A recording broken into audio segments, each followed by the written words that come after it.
we're back again. Hopefully you guys saw the video I made about the Petersen Automotive Museum and the main portion of the museum. And now we're gonna go check out the special exhibition, which is the Lowrider exhibit. Also, if you haven't seen the other two videos, go check those out after this one. Well, here it is, Gypsy Rose, the most recognizable lowrider car in the world. This was the brainchild of Jesse Valadez, founder of Imperial's Car Club in East Los Angeles. This 1964 Impala you see here was actually the third vehicle bearing the name. Gypsy Rose has over 100 roses by customizing legend Walt Frey. The interior features velvet upholstery, chandeliers, and even a cocktail bar. A lot of the details on this car may seem simple compared to more recent lowriders, but its significance in lowrider culture make it the most iconic lowrider of all time. It received national attention when it appeared cruising down Whittier Boulevard during the opening scene of the television comedy Chico and the Man from 1974. And I know things will be better. With 3 generations active in the Pomona, California lowrider scene, the De Albas are one of the most established and respected families of craftsmen in lowriding. Dead Presidents was built by Albert Jr. and his father and was unveiled at Albert Sr.'s 50th birthday celebration in 2023. Built over 2 years, the 1958 Impala's crowning feature is its intricate paintwork by Albert Jr.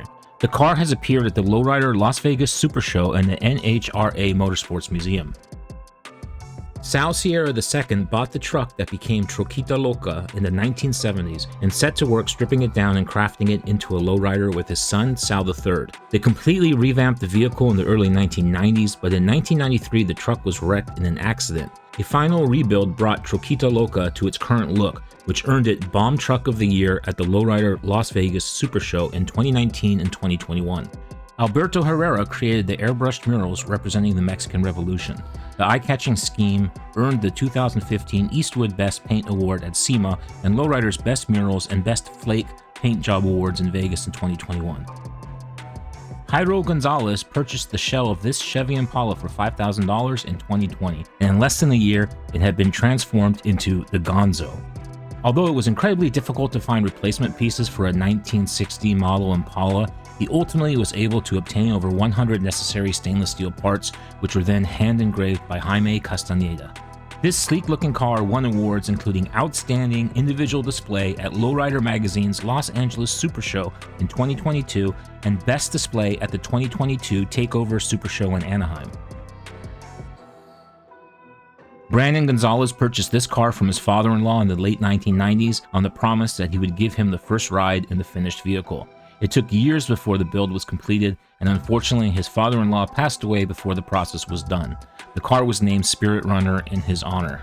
Spirit Runner has won many awards and was featured on the March 2013 cover of Lowrider.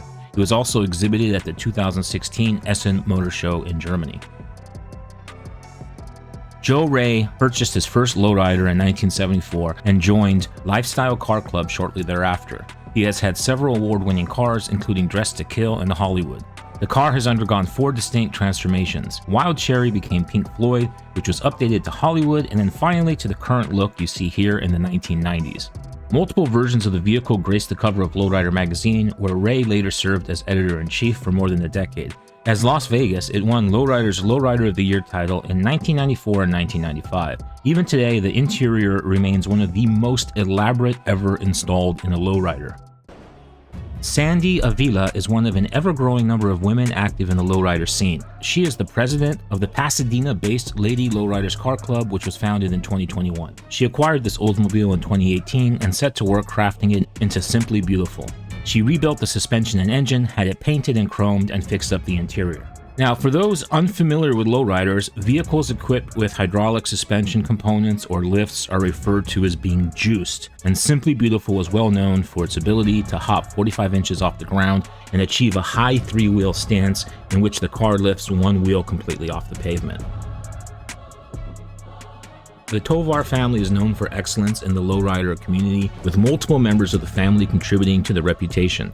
One of the characteristics that sets them apart from other creators is their focus on pristine and minimalist builds, as can be seen in this beautiful 1937 Chevy Cabriolet. Wanted 37 won the Best Bomb and Lowrider Excellence Awards at Lowrider Magazine's 30th Anniversary Tour event at the San Mateo County Expo.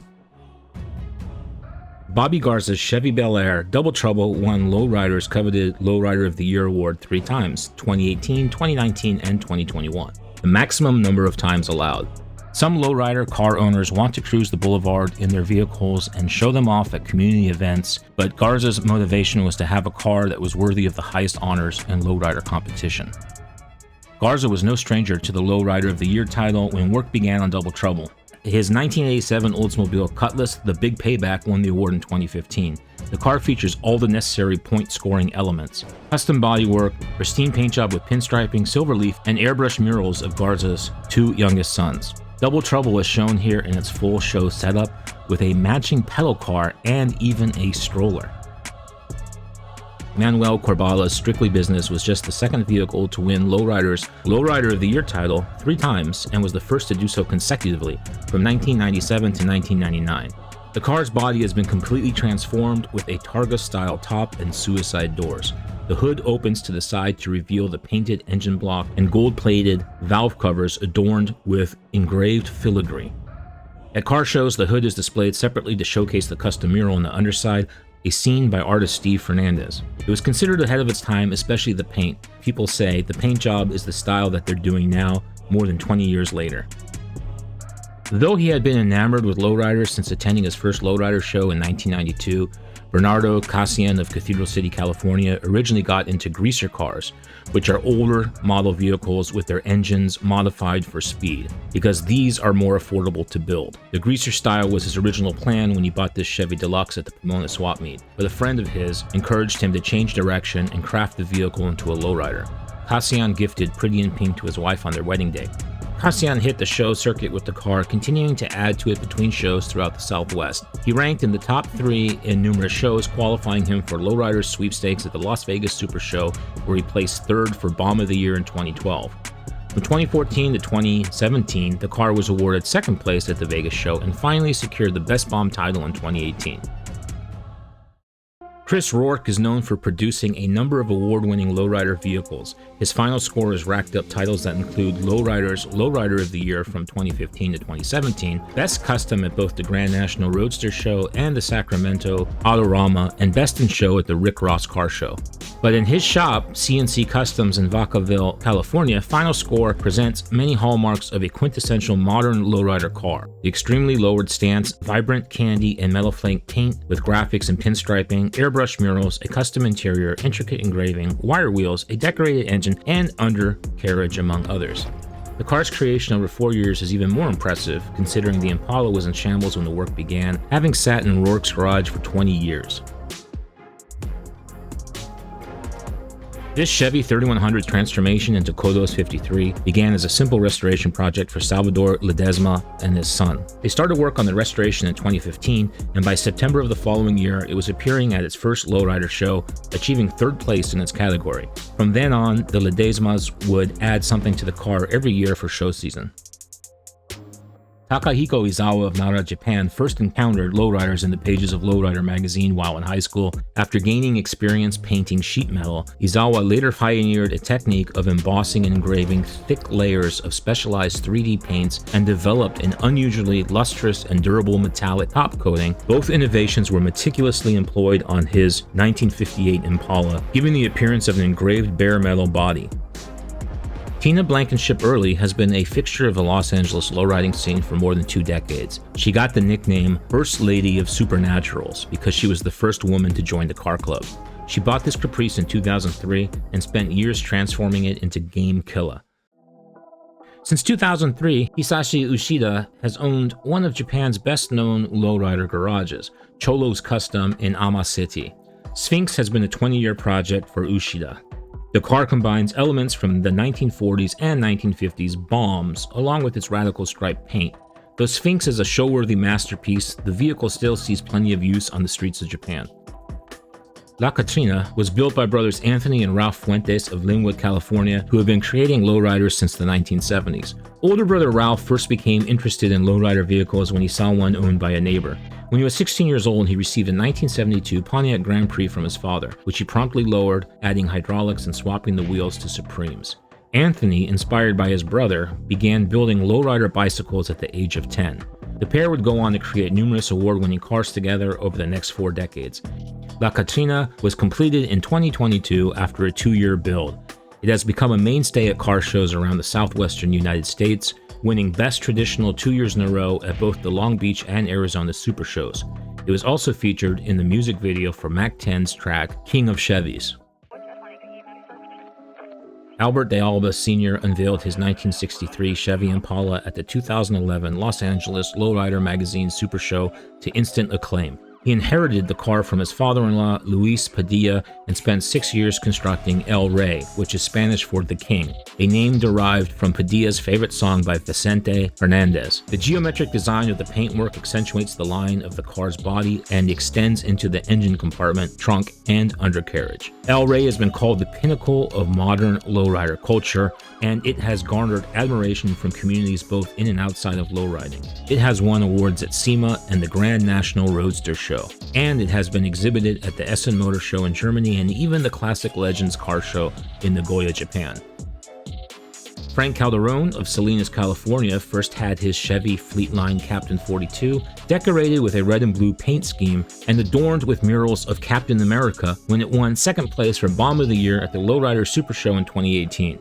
Calderone then had the paint job updated, still superhero themed, and with additional airbrush murals of military scenes painted by Tim Lowry and inspired by Calderone's father's naval service in World War II. The upgrade helped it to secure the show's Bomb of the Year title for the following 3 years. Owners will frequently redo their vehicles' appearances or add more decorative elements to score higher points at lowrider car shows and make them more competitive. I actually didn't know this before coming here today, but lowriding isn't only reserved for cars. There are in fact lowrider motorcycles as well, such as this 1991 Harley-Davidson Heritage Softail Classic. This one is named Lorena. Also, another thing I learned is that a lowrider Harley is called a Vicla. Here's another Vicla called La Chara, which means horse girl in Spanish. This was purchased by Josephine Trevino for her husband, Robert Trevino, who, with his son Robert Jr., began the 3-year process of crafting it into the Vicla you see here. In the tradition of many modern Viclas, modifications included the extensive engraving and plating of numerous metal elements like the frame, headlight bezels, swing arms, forks, wheels, and engine. Now, I'm not going to go through all the motorcycles of the museums, but I'll show you a few more on the screen so you can enjoy them as well.